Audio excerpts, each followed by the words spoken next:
Assalamualaikum warahmatullahi wabarakatuh. Salam, kita ketemu lagi di channel ini. Kali ini kita akan membahas tentang ikan salmon. Jangan kemana-mana, tetap di channel ini. Sebelum lanjut, jangan lupa untuk dukung terus channel ini dengan cara subscribe, like, dan selamat menonton.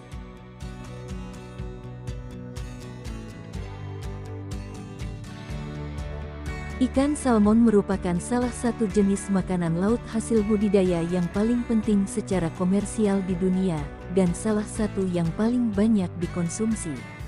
Ikan ini mengandung banyak protein, minyak sehat, mudah diolah, dan serbaguna untuk dimasak. Ikan ini merupakan pilihan yang tepat untuk berbagai acara makan. Ikan salmon adalah nama umum untuk anggota keluarga ikan bersirip Salmonidae. Ikan ini bersifat anadromous, yang berarti menetas di air tawar di alam liar, kemudian bermigrasi ke laut, sebelum kembali ke sungai untuk berkembang biak. Budidaya ikan salmon menciptakan kembali siklus ini dalam lingkungan yang terkendali dan terlindungi.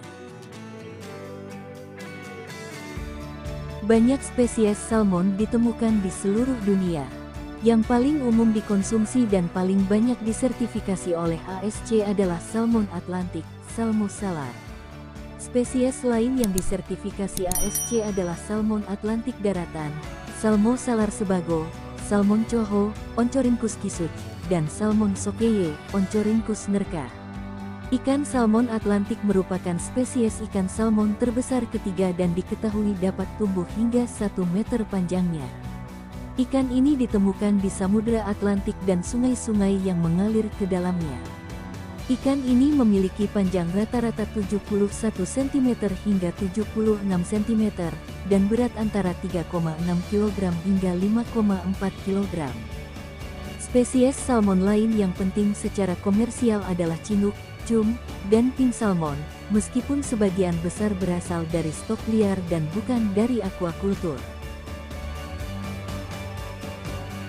Produksi salmon global mencapai puncaknya pada 3,6 juta metrik ton pada tahun 2018, dengan salmon budidaya menangkap hampir 74% dari total. Salmon Atlantik adalah salah satu spesies salmon yang paling umum dibudidayakan, dengan produksi 2,42 juta metrik ton pada tahun 2018. Ikan salmon biasanya anadromous, mereka menetas di dasar kerikil dangkal di hulu sungai air tawar dan menghabiskan tahun-tahun remaja mereka di sungai, danau, dan lahan basah air tawar, bermigrasi ke laut sebagai orang dewasa dan hidup seperti ikan laut. Kemudian kembali ke tempat kelahiran air tawar mereka untuk bereproduksi. Namun, populasi beberapa spesies terbatas pada air tawar, yaitu daratan, sepanjang hidup mereka.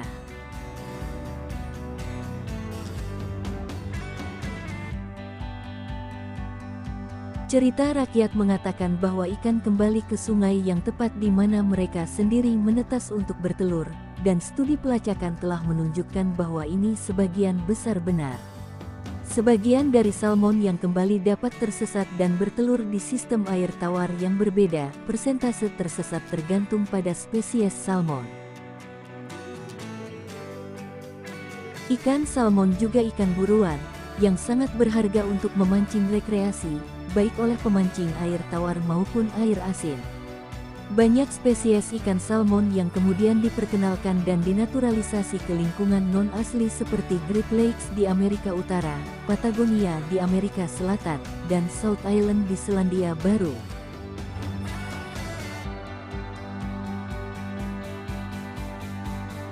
Ikan salmon merupakan ikan yang sangat populer untuk dikonsumsi, dan menjadi bagian utama dari berbagai hidangan dari berbagai belahan dunia. Ikan salmon dikenal dengan warna merah muda, jingga, dan merahnya yang mencolok, yang dapat dengan mudah dikenali di rak-rak toko kelontong dan dalam hidangan seperti sushi atau poke. Namun kenyataannya, jika makan malam Anda terdiri dari ikan salmon yang diternakkan di peternakan, warna khas tersebut kemungkinan palsu akibat aditif sintetis yang dimaksudkan untuk membuat daging ikan lebih enak dimakan oleh konsumen. Warna sisik ikan salmon berbeda-beda berdasarkan spesiesnya. Banyak ikan salmon yang memiliki sisik berwarna perak, dan sisik ini biasanya dilengkapi dengan warna lain. Ikan salmon sokeye, misalnya, berwarna perak dengan semburat biru saat mereka hidup di laut, tetapi saat mereka kembali ke tempat pemijahan, warnanya berubah menjadi merah terang dan kepalanya berubah menjadi hijau, sehingga mereka juga disebut ikan salmon merah.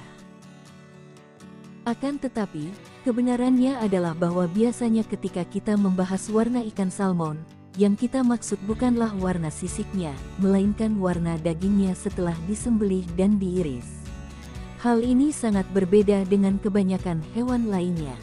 Ketika kita membahas warna anjing, atau bahkan hewan lain yang kita konsumsi sebagai makanan seperti sapi, kita cenderung berbicara tentang warna yang tampak saat mereka hidup dan bukan warna dagingnya.